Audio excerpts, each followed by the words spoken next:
Newsroom Morning News Updates presented by City Exchange, Azim Technologies, Naseem Medical Center. News room വാർത്തകളിലേക്ക് സ്വാഗതം. വാർത്തകൾ വായിക്കുന്നത് അൻവർ പാലേരി. ഇന്ന് 2020 ഡിസംബർ 28 തിങ്കളാഴ്ച. പ്രധാന വാർത്തകൾ. Naseem Medical Center, Seering Road, Deering Road, Al Rayyan, Al Wakra, supporting every patient with quality care. കേന്ദ്ര സർക്കാരിന്റെ ആത്മനിർഭർ ഭാരത് പദ്ധതിയിലൂടെ ഖത്തറിനും ഇന്ത്യയ്ക്കും പ്രയോജനകരമാകുന്ന നിരവധി പുതിയ അവസരങ്ങളുണ്ടാകുമെന്ന് കേന്ദ്ര വിദേശകാര്യമന്ത്രി ഡോക്ടർ എസ് ജയശങ്കർ പറഞ്ഞു. 2 ദിവസത്തെ ഔദ്യോഗിക ഖത്തർ സന്ദർശനത്തിനെത്തിയ അദ്ദേഹം ദോഹയിൽ ബിസിനസ് രംഗത്തെ പ്രമുഖരുമായി സംസാരിക്കുന്നതിനിടെയാണ് ഇക്കാര്യം പറഞ്ഞത്. ഞായറാഴ്ച രാവിലെയാണ് 2 ദിവസത്തെ ഔദ്യോഗിക സന്ദർശനത്തിനായി ഇന്ത്യൻ വിദേശകാര്യമന്ത്രി ദോഹയിലെത്തിയത്. ഇന്ത്യ ഖത്തർ ഉന്നത ബിസിനസ് ചർച്ചയിലാണ് അദ്ദേഹം ആദ്യ ദിവസം പങ്കെടുത്തത്. Qatar business association chairman Sheikh Khalifa bin Jassim Al Thani, Qatari businessman association chairman Sheikh Faisal bin Qassim Al Thani എന്നിവരുമായി വിദേശകാര്യമന്ത്രി ചർച്ച നടത്തി. ഇരു രാജ്യങ്ങളും തമ്മിലുള്ള ബിസിനസ് പങ്കാളിത്തത്തിൽ ഇന്ത്യൻ ബിസിനസുകാരും ഖത്തരി ബിസിനസുകാരും വഹിക്കുന്ന പങ്കിനെ എസ് ജയശങ്കർ അഭിനന്ദിച്ചു.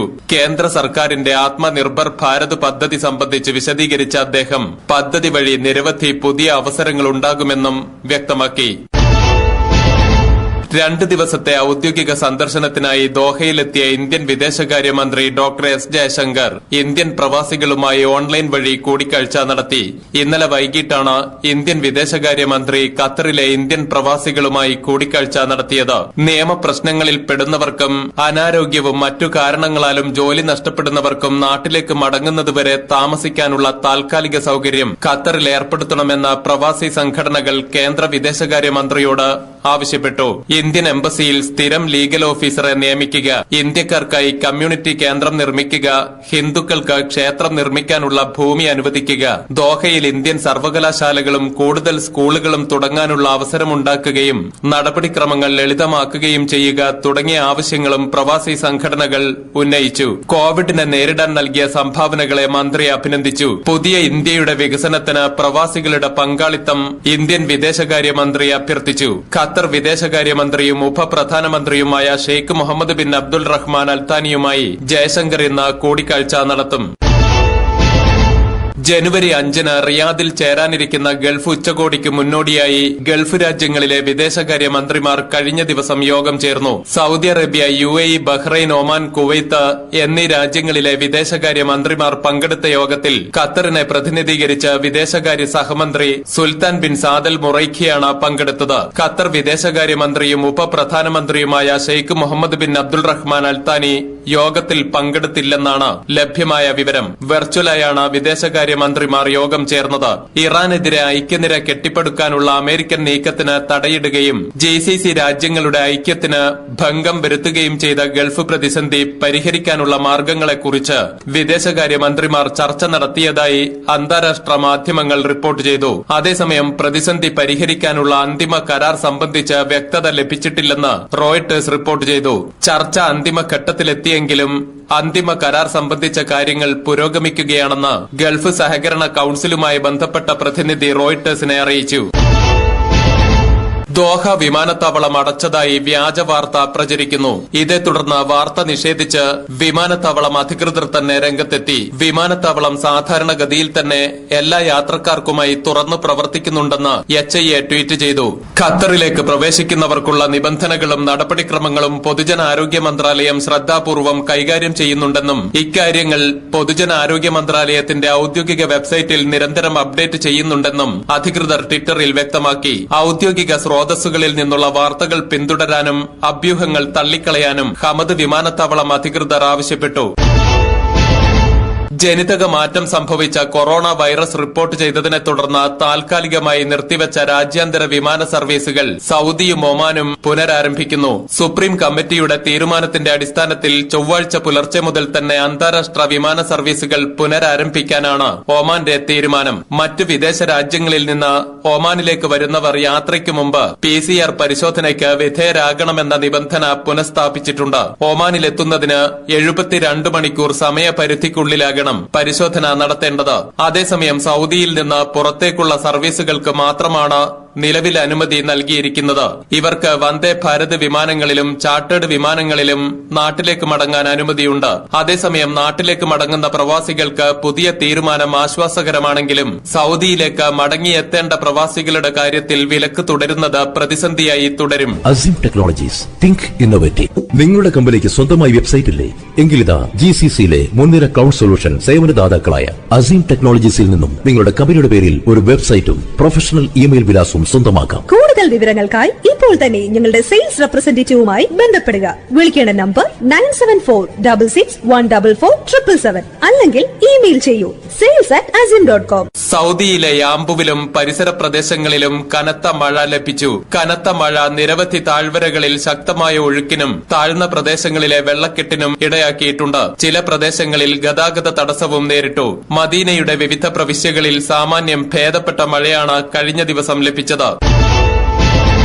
ഒമാനിൽ ഒറ്റത്തവണ ഉപയോഗത്തിനുള്ള പ്ലാസ്റ്റിക് ക്യാരി ബാഗുകളുടെ വിലക്ക് വെള്ളിയാഴ്ച മുതൽ പ്രാബല്യത്തിൽ വരും. വിലക്ക് നടപ്പിൽ വരുത്തുന്നതിന് മുന്നോടിയായുള്ള ബോധവൽക്കരണ പ്രവർത്തനങ്ങൾ ഒമാൻ പരിസ്ഥിതി അതോറിറ്റി കഴിഞ്ഞ കുറെ ദിവസങ്ങളായി നടത്തിവരികയാണ്. കട്ടികുറഞ്ഞ പ്ലാസ്റ്റിക് ബാഗുകൾക്ക് പകരം തുണിയിലും പേപ്പറിലും മറ്റ് ഓർഗാനിക് വസ്തുക്കളിലും നിർമ്മിച്ച ഒന്നിൽ കൂടുതൽ പ്രാവശ്യം ഉപയോഗിക്കാൻ കഴിയുന്ന ബാഗുകൾ ഉപയോഗിക്കണമെന്ന് പരിസ്ഥിതി അതോറിറ്റി നിർദ്ദേശിച്ചു. വിലക്ക് ലംഘിക്കുന്നവർക്ക് 100 മുതൽ 2000 റിയാൽ വരെ പിഴ ചുമത്തും. കുറ്റകൃത്യം ആവർത്തിക്കുന്ന പക്ഷം പിഴസംഖ്യ ഇരട്ടിയാകുമെന്നും മുന്നറിയിപ്പുണ്ട്. പുതിയ സംവിധാനം നടപ്പിലാക്കുന്നതിന് ആവശ്യമായ ഒരുക്കങ്ങൾ നടത്തണമെന്ന് അതോറിറ്റി വ്യാപാര സ്ഥാപനങ്ങളോട് ആവശ്യപ്പെട്ടു. ഒമാനിൽ കോവിഡ് വൈറസ് വ്യാപനത്തിന്റെ പശ്ചാത്തലത്തിൽ നിർത്തിവച്ചിരുന്ന ഷെഡ്യൂൾഡ് ബസ് സർവീസുകൾ നാളെ മുതൽ പുനരാരംഭിക്കുമെന്ന് മൊവാസിലത്ത് അറിയിച്ചു. റൂവി മസ്കത്ത് എയർപോർട്ട് അൽ മബേല റൂട്ടിലുള്ള സർവീസുകളാണ് പുനരാരംഭിക്കുന്നത്. കൃത്യമായ കോവിഡ് സുരക്ഷാ പ്രോട്ടോകോളുകൾ പാലിച്ചായിരിക്കും സർവീസുകൾ നടത്തുക. UAEയിൽ വിസ കാലാവധി തീർന്നവർക്ക് രാജ്യം വിടാനുള്ള കാലാവധി ഈ മാസം 31-ന് അവസാനിക്കും. കഴിഞ്ഞ മാർച്ച് 1-ന് മുമ്പ് കാലാവധി അവസാനിച്ച വിസയുമായി UAEയിൽ തുടരുന്ന താമസ സന്ദർശക ടൂറിസ്റ്റ് വിസയിലുള്ളവർക്ക് അനുവദിച്ച സമയപരിധിയാണ് അവസാനിക്കുന്നത്. 3 ദിവസത്തിനകം നടപടികൾ പൂർത്തിയാക്കി രാജ്യം വിടാത്തവർക്കെതിരെ ശക്തമായ നടപടിയുണ്ടാകുമെന്ന് federal authority for identity and citizenship മുന്നറിയിപ്പ് നൽകിയിട്ടുണ്ട്. കോവിഡ് മൂലം അതിർത്തി അടച്ചതോടെ രാജ്യം വിടാൻ സാധിക്കാതിരുന്ന ഇവർക്ക് രാജ്യം വിടാൻ 10 മാസത്തെ സാവകാശം ലഭിച്ചിരുന്നു. പാലക്കാട് മണ്ണാർക്കാട് സ്വദേശി സൌദി അറേബ്യയിൽ നിര്യാതനായി. മണ്ണാർക്കാട് കരിമ്പ സ്വദേശി അങ്ങാടിക്കാട്ടിൽ സുലൈമാൻ കുട്ടിയാണ് റിയാദിൽ മരണപ്പെട്ടത്. 51 വയസ്സായിരുന്നു. റിയാദിലെ അസീസിയ മെഡിക്കൽ സ്റ്റോറിൽ ജീവനക്കാരനായിരുന്നു. ഷറഫുന്നീസയാണ് ഭാര്യ. 2 മക്കളുണ്ട്. നിയമ നടപടികൾ പൂർത്തിയാക്കി കബറടക്കം റിയാദിൽ നടക്കുമെന്ന് ബന്ധുക്കൾ അറിയിച്ചു. ഡോളർ കടത്ത് കേസിൽ വിദേശ വ്യവസായികളായ 2 മലയാളികളിലേക്ക് അന്വേഷണം നീളുന്നു. വിദേശത്തേക്ക് കടത്തിയ ഡോളർ കൈമാറിയത് ഇവർക്കാണെന്ന് അന്വേഷണ ഏജൻസികൾ കണ്ടെത്തിയിട്ടുണ്ട്. ചോദ്യം ചെയ്യലിന് ഹാജരാകാൻ ഇവരോട് വിദേശകാര്യ മന്ത്രാലയം വഴി കസ്റ്റംസ് ആവശ്യപ്പെടും. ഇവരെ നാട്ടിലെത്തിക്കാനും ശ്രമം നടത്തിയിട്ടുണ്ട്. UAE കോൺസുലേറ്റിലെ മുൻ അക്കൌണ്ടന്റിനെ കേരളത്തിലെത്തിക്കാനും ശ്രമിച്ചു വരികയാണ്. ഈജിപ്ഷ്യൻ പൌരൻ ഖാലിദ് മുഹമ്മദ് അലി ഷോക്കറിയെയാണ് ഉടൻ നാട്ടിലെത്തിക്കുക. അതേസമയം സ്വർണ്ണ കള്ളക്കടത്ത് കേസിൽ മുഖ്യമന്ത്രിയുടെ മുൻ പ്രിൻസിപ്പൽ സെക്രട്ടറി ശിവശങ്കറിന്റെ ജാമ്യാപേക്ഷയിൽ ഇന്ന് വാദം നടക്കും. എറണാകുളം സാമ്പത്തിക കുറ്റാന്വേഷണ കോടതിയിലാണ് വാദം നടക്കുന്നത്. ശിവശങ്കറിന് ജാമ്യം അനുവദിക്കരുതെന്ന് കസ്റ്റംസ് കോടതി അറിയിച്ചിരുന്നു. എന്നാൽ ഗുരുതര രോഗങ്ങൾ ഉള്ളതടക്കം ചൂണ്ടിക്കാട്ടിയാണ് ശിവശങ്കർ ജാമ്യാപേക്ഷ നൽകിയത്. ഇന്ത്യയിലെ വിവിധ സംസ്ഥാനങ്ങളിൽ കോവിഡ് വാക്സിൻ കുത്തിവെപ്പിന്റെ ഡ്രൈ റണ്ണിന് ഇന്ന് തുടക്കമാകും. ആന്ധ്രാപ്രദേശ്, അസം, ഗുജറാത്ത്, പഞ്ചാബ് എന്നിവിടങ്ങളിലാണ് ഡ്രൈ റൺ നടക്കുക. അടിയന്തര ഉപയോഗത്തിനായി കോവിഷീൽഡ് സമർപ്പിച്ച അപേക്ഷ പരിശോധനയുടെ അവസാന ഘട്ടത്തിലാണ്. ആന്ധ്ര, അസം, ഗുജറാത്ത്, പഞ്ചാബ് എന്നിവിടങ്ങളിലെ 2 വീതം ജില്ലകളിലും 5 വ്യത്യസ്ത കുത്തിവെപ്പ് കേന്ദ്രങ്ങളിലുമാണ് ഡ്രൈ റൺ നടക്കുന്നത്. കുത്തിവെപ്പെടുക്കൽ, പ്രത്യാഘാതമുണ്ടായാൽ കൈകാര്യം ചെയ്യൽ, കേന്ദ്രങ്ങളിലെ അണുബാധ നിയന്ത്രണം തുടങ്ങിയവ നിരീക്ഷിക്കും. ശീതീകരണ സംവിധാനങ്ങളുടെ പരിശോധനയും നടത്തുന്നുണ്ട്. ശേഷം 2 ദിവസത്തെ വിലയിരുത്തലുകൾ കേന്ദ്ര സംസ്ഥാന സർക്കാരുകൾക്ക് കൈമാറും. അടുത്തയാഴ്ച വാക്സിന്റെ അടിയന്തര ഉപയോഗത്തിനുള്ള അനുമതി നൽകുമെന്നാണ് വിവരം. കേരള പര്യടനത്തിന്റെ ഭാഗമായി മുഖ്യമന്ത്രി പിണറായി വിജയൻ ഇന്ന് മലപ്പുറത്തെത്തും. മുസ്ലിം ലീഗിന്റെ സ്വാധീന മേഖലയിൽ തെരഞ്ഞെടുപ്പിന് മുന്നോടിയായി മുഖ്യമന്ത്രി എത്തുന്നത് പുതിയ രാഷ്ട്രീയ സമവാക്യങ്ങൾ രൂപപ്പെടുത്താനുള്ള നീക്കത്തിന്റെ ഭാഗമായാണ് നിരീക്ഷകർ വിലയിരുത്തുന്നത്. സർക്കാരിന് സമസ്ത പ്രഖ്യാപിച്ച പിന്തുണ തെരഞ്ഞെടുപ്പ് കാലത്ത് മുസ്ലിം ലീഗിനെ ആശങ്കയിലാക്കുന്നുണ്ട്. UDF വെൽഫെയർ പാർട്ടി ബന്ധത്തിൽ സമസ്ത എതിർപ്പ് പരസ്യമാക്കുകയും സർക്കാരിന്റെ പ്രവർത്തനങ്ങളെ പിന്തുണക്കുകയും ചെയ്തതിന് തൊട്ടു പിന്നാലെയാണ് മുഖ്യമന്ത്രി മുസ്ലിം ലീഗിന്റെ ശക്തി കേന്ദ്രങ്ങൾ സന്ദർശിക്കുന്നത്. കോഴിക്കോട്ടെ ജമാഅത്തെ ഇസ്ലാമി ബഹിഷ്കരണത്തെ പിന്തുണച്ച സമസ്ത ജമാഅത്തെ ഇസ്ലാമിയെ കൂട്ടുപിടിച്ചാൽ തെരഞ്ഞെടുപ്പിൽ UDF-നെ എതിർക്കുമെന്ന് വ്യക്തമാക്കിയിരുന്നു. ഇന്നത്തെ യോഗത്തിലും ജമാഅത്ത് പ്രതിനിധികൾക്ക് ക്ഷണമില്ലെന്നാണ് വിവരം. ഇടതുമുന്നണിക്ക് മുൻതൂക്കമുണ്ടായിരുന്ന കളമശ്ശേരി നഗരസഭയിലെ ഭരണം നറുക്കെടുപ്പിലൂടെ UDF-ന് ലഭിച്ചു. UDF ചെയർപേഴ്സൺ സ്ഥാനാർത്ഥി ഭീമ കണ്ണൻ വിജയിച്ചു. 20 വീതം വോട്ടുകളാണ് LDF-നും UDF-നും ഇവിടെ ലഭിച്ചത്. 41 അംഗ നഗരസഭയിൽ LDF-ന് 20ഉം UDF-ന് 19ഉം സീറ്റുകളാണ് ഉണ്ടായിരുന്നത്. ഇന്ന് രാവിലെ ഒരു വിമതന്റെ പിന്തുണ UDF-ന് ലഭിച്ചതോടെയാണ് 20-20 എന്ന നിലയിലേക്ക് എത്തിയത്. ഇതോടെയാണ് നറുക്കെടുപ്പ് വേണ്ടിവന്നത്. Newsroom Exchange Rate presented by city എക്സ്ചേഞ്ചിൽ നിന്നും ഇന്ത്യയിലെ എല്ലാ പ്രമുഖ ബാങ്കുകളിലേക്കും നിമിഷങ്ങൾക്കകം പണമയക്കാം. City Exchange, Doha, Qatar. ഒരു ഖത്തർ റിയാലിനെതിരെ ഇന്ത്യൻ രൂപയുടെ ഇപ്പോഴത്തെ വിനിമയ നിരക്ക് സിറ്റി എക്സ്ചേഞ്ചിൽ 19 രൂപ 95 പൈസ.